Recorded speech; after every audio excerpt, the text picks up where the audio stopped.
Halo semuanya, kembali lagi di channel kita, Math Side. Pada video kali ini, saya ingin melanjutkan pembahasan kita mengenai regresi dan korelasi sederhana. Pada video kali ini, saya ingin membahas latihan soal dari regresi dan korelasi sederhana. Sebelum kalian melanjutkan nonton video ini, saya menyarankan kalian menonton video saya sebelumnya tentang regresi dan korelasi sederhana yang bagian teori, supaya kalian lebih mendapatkan feel atau mendapatkan gambaran apa yang sebenarnya kalian lakukan dengan regresi dan korelasi sederhana. Oke, sebelum kita lanjut membahas soal, saya ingin melakukan review terlebih dahulu apa yang sudah dibahas di video saya sebelumnya tentang regresi dan korelasi sederhana bagian teori. Pertama, kita sudah membahas tentang kovariansi, di mana kovariansi itu mengukur apakah terdapat hubungan linear atau tidak antara dua buah variabel yang sedang kita teliti. Cara untuk menentukan kovariansi menggunakan rumus yang sudah saya tampilkan. Kita juga sudah membahas tentang korelasi. Korelasi itu merupakan ukuran seberapa kuat hubungan linear antara dua buah variabel. Cara untuk menentukan koefisien korelasi adalah dengan menentukan hasil bagi dari kovariansi dibagi dengan standar deviasi variabel X dikali dengan standar deviasi dari variabel Y.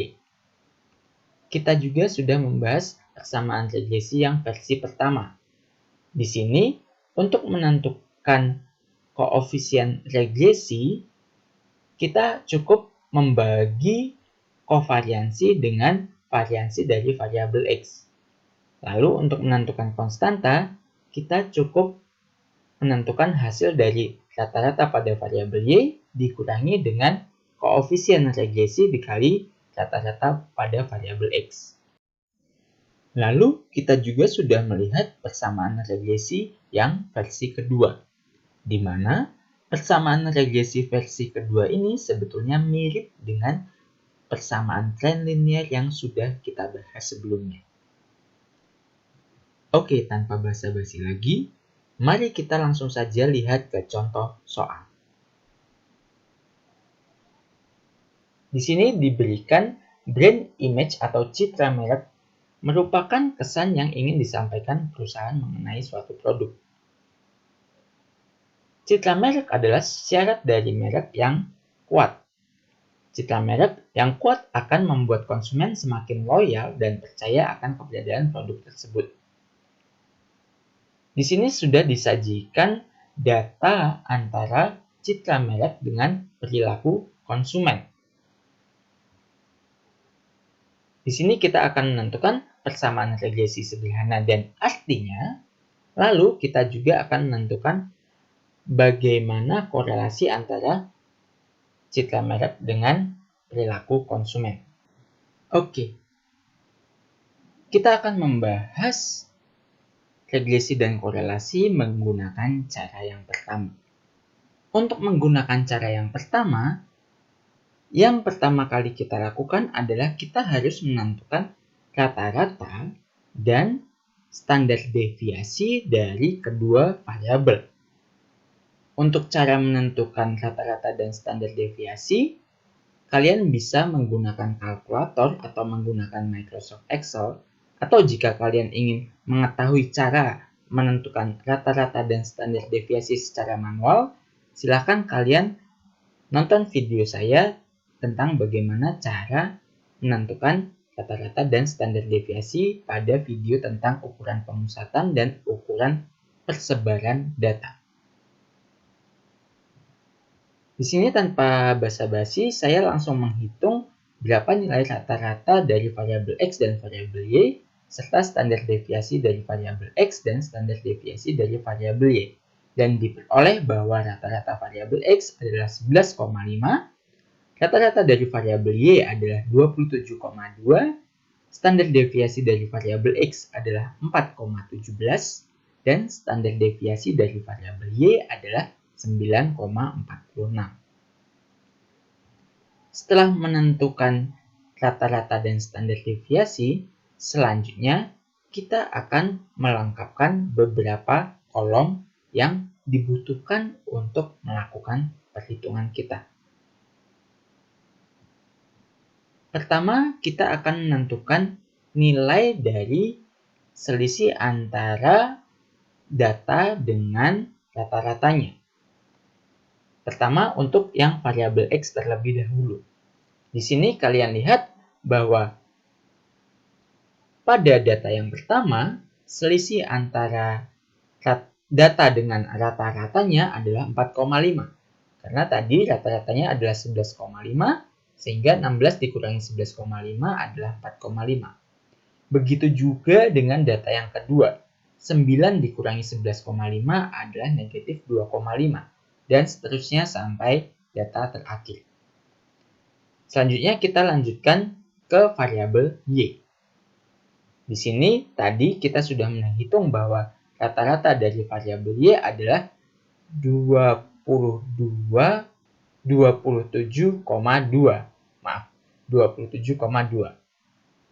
Sehingga selisih antara data dengan rata-rata untuk data yang pertama adalah 35 dikurangi 27,2 akan menghasilkan 7,8. Begitu juga untuk data yang kedua. 23 dikurangi 27,2 akan menghasilkan negatif 4,2. Dan seterusnya. Setelah kita menentukan selisih antara data dengan rata-rata untuk kedua variabel, selanjutnya kita akan menentukan hasil kali dari apa yang telah kita lakukan sebelumnya. Kita akan menentukan hasil kali dari selisih X dengan X bar dan Y dengan Y bar. Sebagai contoh, pada baris pertama, 35,10 diperoleh dari 4,5 dikali 7,8. Lalu contoh yang lain, pada data yang kedua, 10,50 itu berasal dari negatif 2,5 dikali dengan negatif 4,2. Contoh yang lain pada baris ketiga, 9,3 itu berasal dari negatif 6,2 dikali dengan negatif 1,5. Dan semuanya dihitung sampai data terakhir. Setelah kita menghitung hasil kalinya, kita menjumlahkan semua hasil kali yang sudah kita tentukan. Sehingga nanti kita akan memperoleh angka 331,00. Setelah tabel atau setelah 3 kolom ini dipenuhi dan ditentukan sehingga nanti kita akan memperoleh jumlah dari X kurang X bar dikali Y dikurangi Y bar, selanjutnya kita akan melanjutkan ke tahap yang kedua, yaitu menentukan korelasi dan kovariansi terlebih dahulu. Pertama, kita akan menentukan kovariansi. Dari rumus kovariansi yang sudah kita ketahui sebelumnya, rumus kovariansi adalah sigma dari XI dikurangi X bar dikali YI kurang Y bar dibagi N dikurangi 1. Sehingga tinggal dimasukkan ke dalam rumus, kovariansinya adalah 33,1 dibagi 10 dikurangi 1. Hasilnya adalah 36,78. Setelah kita menentukan kovariansi, selanjutnya kita akan menentukan koefisien korelasi.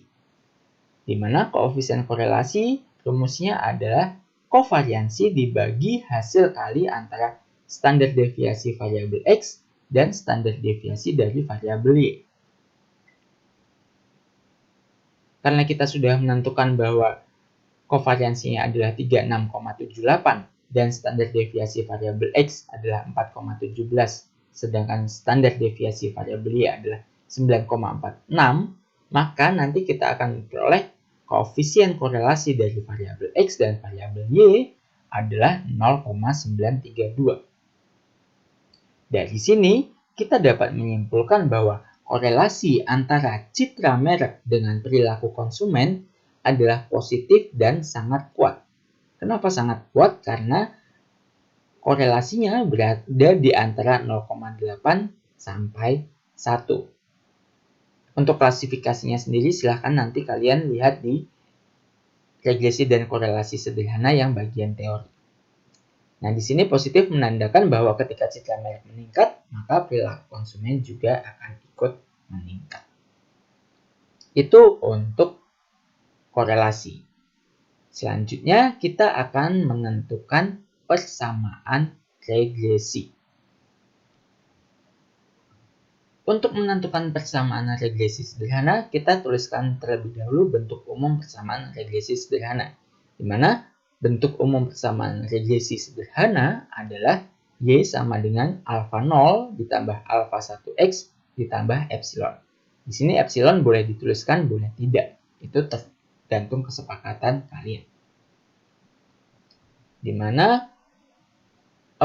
Nah, di sini kita tinggal menerapkan rumus yang sudah kita pelajari pada teori.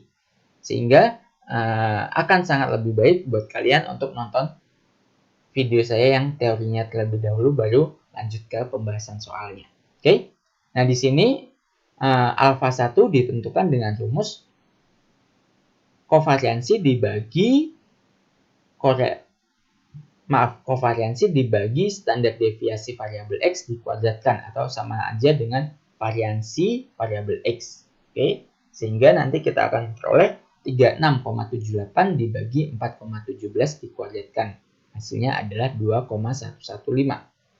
Sedangkan untuk alfa 0-nya atau konstantanya, kita menentukan dengan rumus rata-rata variabel Y dikurangi koefisien regresi dikali dengan rata-rata variabel X.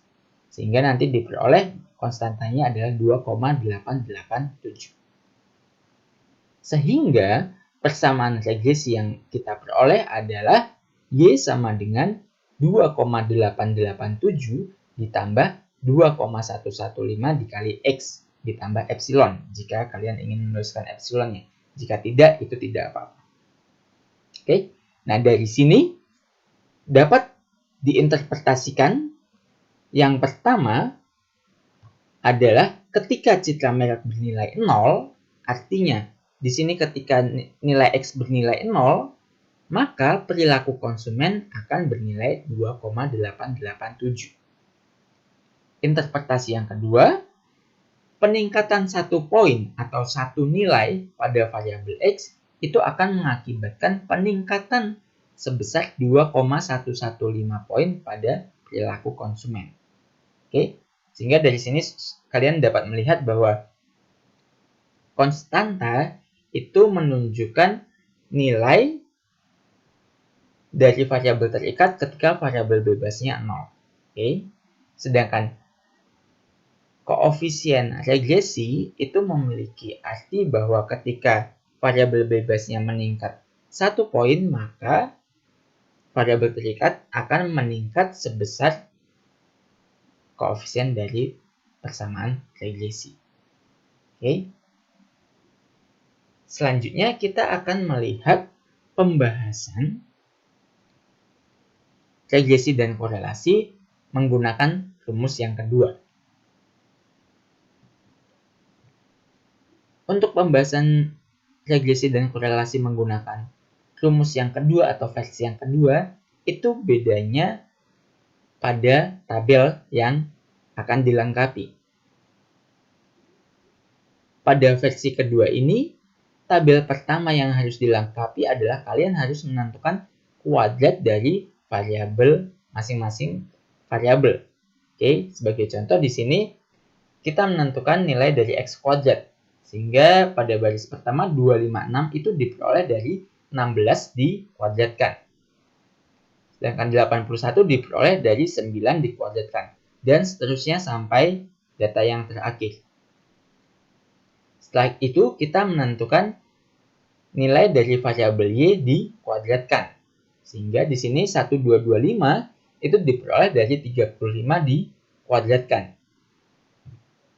529 itu diperoleh dari 23 dikuadratkan. Dan seterusnya sampai data terakhir. Setelah kita menentukan variabel X dan variabel Y yang dikuadratkan, selanjutnya kita akan menentukan nilai dari hasil kali variabel X dan variabel Y. Sehingga di sini 560 itu berasal dari 16 dikali 35. 207 itu berasal dari 9 dikali 23. Dan begitu seterusnya sampai data yang terakhir. Setelah semuanya ditentukan, lalu kemudian semuanya dijumlahkan. Baik yang variabel X, variabel Y, X kuadrat, Y kuadrat, dan XY. Semuanya dijumlahkan. Oke. Selanjutnya, kita akan menentukan persamaan regresi. Karena pada dasarnya korelasinya itu akan sama. Korelasi yang saya berikan hanya satu rumus menggunakan kovariansi. Jadi di sini kita langsung saja ke persamaan regresinya. Karena persamaan regresinya tadi atau di video sebelumnya itu saya memberikan dua cara menentukan persamaan regresi. Dan ini merupakan cara yang kedua. Persamaan regresi untuk versi yang kedua rumusnya adalah seperti ini. Nah, di sini kita tinggal mensubstitusikan saja apa yang sudah kita peroleh atau kita isi pada tabel yang sebelumnya sudah kita buat. Nah, di sini N itu merupakan jumlah sampel, lalu sigma XY itu merupakan jumlahan dari X dikali Y. Lalu dikurangi. Sigma X artinya jumlah dari X, dikali dengan sigma Y artinya jumlah dari Y. Oleh karena itu nanti di bagian pembilang kita akan memiliki 10 dikali 3459 dikurangi 115 dikurangi 200. Maksud saya dikali 272. Lalu dibagi N jumlah sampel dikali dengan sigma X kuadrat. Artinya jumlahan dari nilai X yang sudah dikuadratkan. Lalu dikurangi jumlah dari nilai X, lalu kemudian dikuadratkan. Sehingga nanti di bagian penyebut kita akan memiliki 10 dikali 1479 dikurangi 115 dikuadratkan. Dan nanti jika kita hitung ini kita akan memperoleh hasil 2,115. Kemudian untuk konstantanya kita menggunakan rumus yang sama dengan versi yang pertama, yaitu rata-rata Y dikurangi alfa 1 dikali rata-rata X. Kita tinggal mensubstitusikan saja. Rata-rata Y 27,2 dikurangi alfa 1 adalah 2,115 dikali 11,5 dan nanti kita akan memperoleh nilai 2,887. Akibatnya, nanti kita akan memperoleh persamaan regresinya adalah seperti ini. 2,877 ditambah 2,115 dikali X ditambah suatu epsilon. Dan ini tidak berbeda dengan hasil yang kita peroleh pada persamaan regresi yang versi pertama. Akibatnya, interpretasinya pun akan sama. Di sini saya akan mencoba mengextend pertanyaannya. Jadi setelah kita memiliki persamaan regresi, kita akan menggunakan persamaan regresi ini untuk memprediksi suatu nilai. Sebagai contoh, di sini kita ingin menentukan nilai dari perilaku konsumen jika citra mereknya bernilai 25. Artinya, dengan menggunakan persamaan regresi, maka kita akan memperoleh seperti ini. Ini adalah persamaan regresi yang tadi kita peroleh. Oke, karena citra merek itu merupakan variabel X, sehingga nanti di sini variabel X ini akan diganti dengan 25. Sehingga nanti kita akan memperoleh Y prediction itu sama dengan 2,877 ditambah 2,115 dikali 25. Kemudian kita hitung dan nanti kita akan memperoleh bahwa Y prediksinya adalah 55,475. Akibatnya, kita dapat menyimpulkan bahwa jika citra merek bernilai 25, maka perilaku konsumen terhadap merek HP Oppo adalah 55. Kita lihat extension atau perluasan dari regresi dan korelasi yang mungkin dapat dilakukan. Di sini kita akan melihat pertanyaan lain atau contoh soal lain yang masih terkait dengan regresi dan korelasi. Nah, di sini kita akan menentukan nilai dari citra merek jika perilaku konsumen bernilai 70. Prinsipnya sama. Kita akan menggunakan persamaan regresi yang sudah kita peroleh tadi. Tetapi di sini yang berbeda adalah 70 ini adalah nilai untuk perilaku konsumen, di mana perilaku konsumen itu kita simbolkan dengan Y prediction. Artinya nanti Y prediction ini akan diganti dengan 70. Sehingga kita akan memperoleh 70 sama dengan 2,877 ditambah 2,115 dikali X. Seperti biasa, kita pindah ruas melakukan perhitungan aljabar, pindah ruas, lalu dihitung pengurangannya, lalu dibagi, sehingga nanti kita akan memperoleh nilai X adalah 31,73. Dari sini kita akan mendapatkan kesimpulan bahwa jika perilaku konsumen bernilai 70, maka citra merek akan bernilai 32. Demikian video saya tentang regresi dan korelasi khususnya untuk pembahasan soal. Semoga video ini dapat membantu kalian dalam memahami regresi dan korelasi. Sampai jumpa di video saya selanjutnya. Bye guys!